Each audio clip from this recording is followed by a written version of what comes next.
वालेकुम जी, असद मुख्तार और आप देख रहे हैं बी एक्सपर्ट आईटी सॉल्यूशंस। तो चलिए स्टार्ट करते हैं।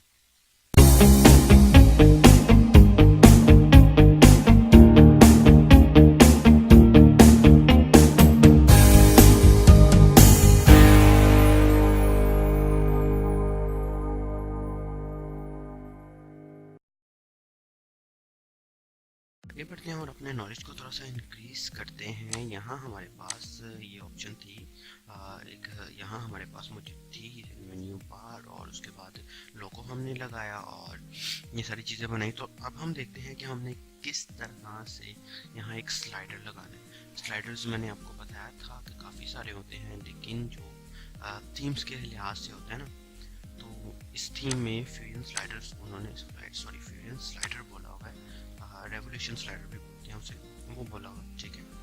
तो देखते हैं यहाँ यहाँ ऑलरेडी इंस्टॉल का ऑप्शन हो गया। देखिए ये इंस्टॉल्ड है लेकिन एक्टिव नहीं है, ये मैंने एक्टिव कर लिया। जब मैं इसको एक्टिव करूँगा तो हमारे पास साइड बार में एक ऑप्शन आ जाएगी, ठीक है।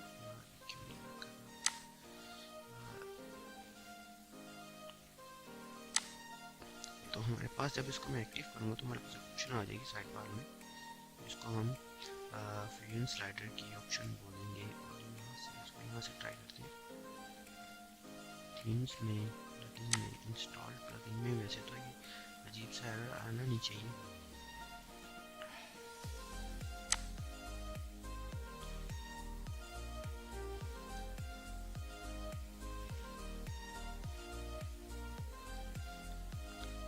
एक्टिव होने में थोड़ा सा टाइम लेगा।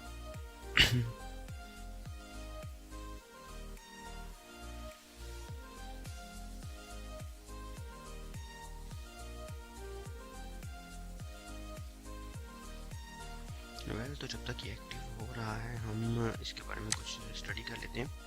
मैं गूगल पर जाता हूँ। रेवोल्यूशन स्लाइडर बहुत बड़ा स्लाइडर है और इसकी एनिमेशंस बहुत ही अच्छी अच्छी एनिमेशन है इसकी। सो इसके बारे में पढ़ते हैं मज़ीद। रेवोल्यूशन स्लाइडर, ठीक है। टेम्पलेट्स भी मौजूद होते हैं इसके। तो पहले तो रेवोल्यूशन स्लाइडर्स की ना और ऑप्शन वहाँ जाते हैं ऑफिशियल साइट पर, ठीक है। तो ये हमारा साइट स्लाइडर भी एक्टिवेट हो चुका है और ये देखिए ये ऑप्शन आ चुकी है। तो एनीवेज पहले यहाँ देख लें। तो स्लाइडर रेवोल्यूशन है, ग्लोबल सेटिंग है और नेविगेटर एडिटर है, ठीक है। तो यहाँ मैं स्लाइडर में ऑप्शन देखता हूँ, ठीक है। मैंने आपको पहले भी बताया कि वर्डप्रेस का हर प्लगइन शॉर्टकट की बेस पर चलता है, तकरीबन हर प्लगइन शॉर्टकट की बेस पर चलता है। तो यहाँ से हम एक नया स्लाइडर भी बना सकते हैं प्लस करेंगे, लेकिन अगर हमें अपनी मर्जी का स्लाइडर चाहिए तो हम यहाँ भी बना सकते हैं। बेसिकली इसमें बहुत सारी ऑप्शंस हैं। देखें जैसे हमें पोस्ट का स्लाइडर चाहिए, जैसे हमें ट्विटर स्ट्रीमिंग का चाहिए, फेसबुक का चाहिए, यूट्यूब स्ट्रीमिंग का चाहिए, पोस्ट पे स्लाइडर चाहिए है यहाँ, फ्लिकर एक ब्रांड है बेस्ड का स्लाइडर चाहिए यहाँ, डिफ़ॉल्ट जो हम खुद बना सकें, या हमारी एक शॉपिंग साइट है तो उसका वो कॉमर्स स्लाइडर चाहिए। तो एनीवेज हम यहाँ सिंपल स्लाइडर बनाएंगे, लेकिन आने वाले लेक्चर्स में हम वो कॉमर्स स्लाइडर्स भी स्टडी करेंगे। तो स्लाइडर बनाने के साथ साथ एक और ऑप्शन यहाँ मौजूद है कि स्लाइडर का साइज़ क्या होना चाहिए, वो मोबाइल पे क्या शो होगा, वो डेस्कटॉप पे क्या शो होगा, या अलग अलग डिवाइसेस पर उसका अलग अलग व्यू क्या होगा, ठीक है। तो ये हम देखते हैं, ये ऑटो है, ये फुल विड है, ये फुल स्क्रीन है। फुल विड और फुल स्क्रीन में फ़र्क है। फुल विड मीन जिसकी हाइट, जिसकी जो विड है वो 100% हो, और फुल स्क्रीन मीन जो कि नेविगेशन बार तक जाता हूँ, ठीक है। तो हम ऐसा करते हैं, पहले इसको छेड़ने से पहले हम इनकी साइट पर जाके इसके बारे में थोड़ा स्टडी कर लेते हैं, ठीक है। तो ये हमारे पास आ गई इनकी site, revolution slider dot theme punch.com। वैसे तो इसके आपको काफ़ी सारे लेक्चर्स यूट्यूब पर ऑलरेडी मिल जाएंगे, लेकिन हमने क्यों, देखिए वर्डप्रेस क्यों यूज़ किया जाता है। अगर हम रेवोल्यूशन स्लाइडर कोड बेस्ड पर बनाने चाहें तो ये हमारा बहुत ज़्यादा टाइम टेक करेगा, ठीक है। और वैसे हमें कोड बेस्ड भी बनाना आना चाहिए, ठीक है। लेकिन फ़िलहाल हम वर्डप्रेस का प्लगइन यूज़ कर रहे हैं, तो हमने इसको जल्द से जल्द वाइंड अप करना है। और हमारे पास ऑलरेडी काफ़ी सारे टेम्पलेट्स मौजूद हैं जिनको हम ऐड कर सकते हैं। तो ज़रूरत नहीं है आई थिंक सो कि हम दोबारा बनाइए। देखिए इनका अपना भी रेवोल्यूशन स्लाइडर ही यूज़ हो रहा है, तो इसकी एनिमेशंस कितनी प्यारी हैं। मेरा इंटरनेट स्लो चल रहा है तो शायद आपको नज़र ना आ रही हो ठीक से, लेकिन ये देखिए इनकी एनिमेशन भी कितनी प्यारी है जो कि ऑन लोड पर लगी हुई है। ठीक है, तो हम आगे चलते हैं स्लाइडर रेवोल्यूशंस में और देखते हैं किस तरह। अब मैं करता हूँ, मैं यहाँ एक इसमें कुछ टेम्पलेट्स हैं जो फ्री भी होते हैं और पेड भी होते हैं, तो मैं फिल वक्त यहाँ टेम्पलेट्स जो है ना फ्री वाले देख लेता हूँ। मैंने ऑलरेडी इसको भी यूज़ किया हुआ है। ठीक है, ये फ्री रेजोल्यूशन स्लाइडर एक्सचेंज आ गई। ये किस चीज़ की लोडिंग हो जा रही है? ओके, पेज पर आ रहा होगा, मेरा इंटरनेट थोड़ा सा स्लो चल रहा है।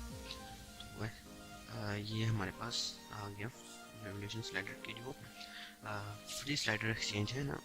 अब यहाँ से हमको ये जैसा स्लाइडर डाउनलोड करेंगे और अपलोड करना सीखेंगे कि उसको हम अपने वाले स्लाइडर में किस तरह अपलोड करते हैं।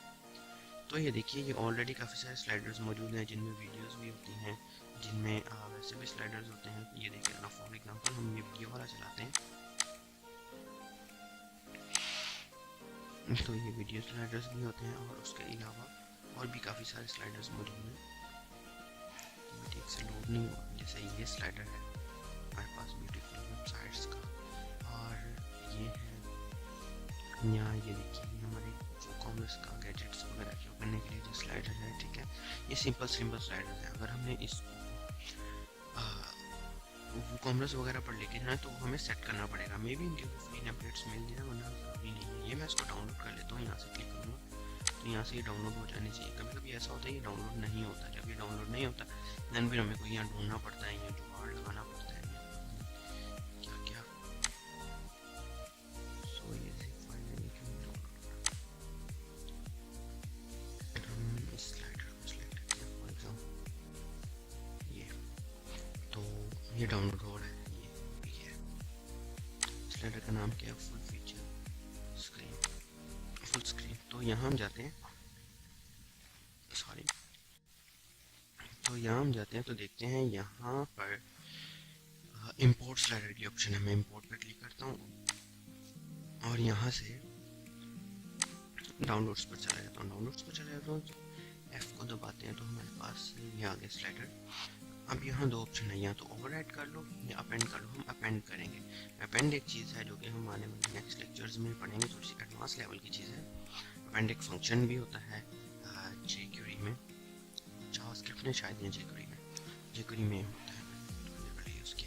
तो ये हमारा स्लाइडर इंपोर्ट हो रहा है। इंपोर्ट होने के बाद ये होगा कि हमारे पास सारी की सारी एनिमेशंस पहले से मौजूद होगी। यहाँ भी एक एरर आता होता है कभी कभार, क्योंकि हम चीज़ को इंपोर्ट कर रहे हैं तो डिपेंड करता है हमारा थीम कौन सा है, क्योंकि हर थीम पर कैपेबल होता है, किसी पर कैपेबल नहीं होता। देन हमें थोड़ा सा कोई जुगाड़ वगैरह लगाना पड़ता है। लेकिन अब यहाँ एक एरर आता है एजेक्स का एरर, लेकिन उससे घबराना नहीं चाहिए। बैक करके अगर हम इसको रिफ्रेश करेंगे तो वो एरर क्लियर हो जाएगा। ठीक है, ब्लैंक पेज होने लग जाता है। ठीक है, वरना तो ज़रूरी नहीं है कि वो एरर यहाँ आए। तो ये है, ये इम्पोर्ट हो रहा है, इंस्टॉल हो रहा है हमारा स्लाइडर।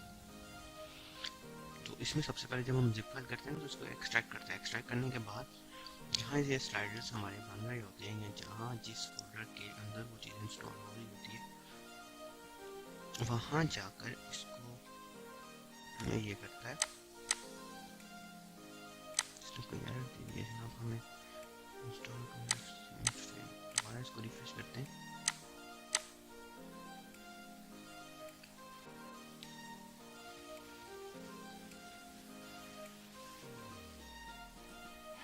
रिफ्रेश करने से तो खैर आ गया हमारा स्लाइडर यहाँ। मैं इसको ओपन करके देख लेता हूँ ये सही आया है या नहीं आया। नहीं आया तो दोबारा कर लेते हैं, कोई ऑप्शन दूसरा होगा।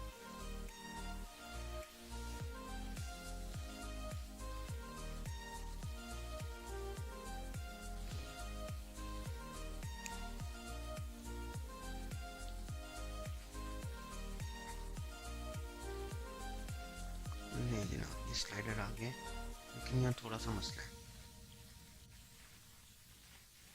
वो मसला ये है कि इस स्लाइडर में जो बैकग्राउंड इमेज है वो वाइट है, इस वजह से ये टेक्स्ट भी हमारा वाइट है। तो ये शायद अपडेट में कोई प्रॉब्लम हो, ये कोई इमेज वगैरह का मसला आ गया।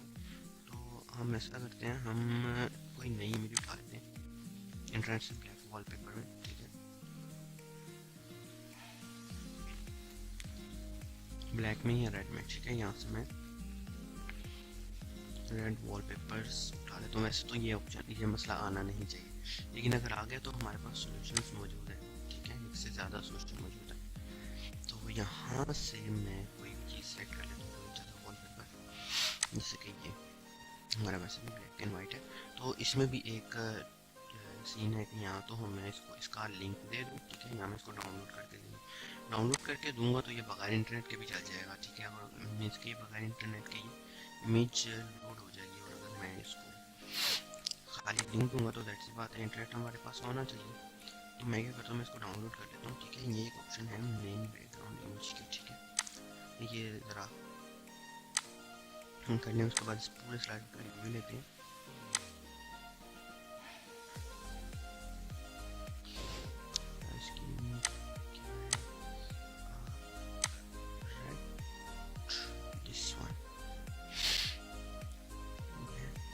तो ये ऑप्शन भी आ रही है यहाँ, जिस ऑलरेडी है यहाँ पे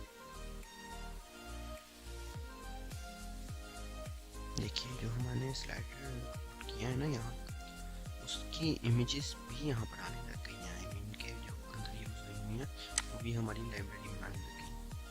तो यहाँ हम देखते हैं, तो ये देखिए हमारे पास ये एक अच्छी सी चीज़ आ गई। तो ज़्यादा टाइम वेस्ट किए बगैर हम इसको पहले सेव कर लें, उसके बाद इस स्लाइडर का रिव्यू लेते हैं। स्लाइडर का रिव्यू लेते वक्त मैं आपको बताता हूँ कि यहाँ सोर्स सेटिंग भी है, ठीक है। और फिल्टर्स भी मौजूद हैं, हमने कौन सा फ़िल्टर लगाना है। पैलेट्स 3D की ऑप्शन भी मौजूद है, और कैन बर्न की ऑप्शन भी मौजूद है यहाँ। उसके बाद हम यहाँ पास एनिमेशंस की ऑप्शन मौजूद है कि हम इसको एनिमेट करना चाहते हैं, जो चीज़ें उछल के आ रही होती हैं, या फेड आउट या फेड इन हो रहा होता है। लूप का मतलब है कि ये स्लाइडर बार बार चले, ठीक है। और ये लूप ऑन करूँगा तो स्लाइडर बार बार चलेगा, मुझे ज़रूरत नहीं है फिलहाल। विजिबिलिटी, बिहेवियर, एक्शन, तो ये आ गया। तो मैंने स्लाइडर को सेव कर लिया। तो वीडियो काफ़ी लेंथी हो रही है, तो मिलते हैं नेक्स्ट लेक्चर में, और इस स्लाइडर को सेट करने का तरीका देखते हैं। अपना ख्याल रखिएगा। अल्लाह हाफिज़।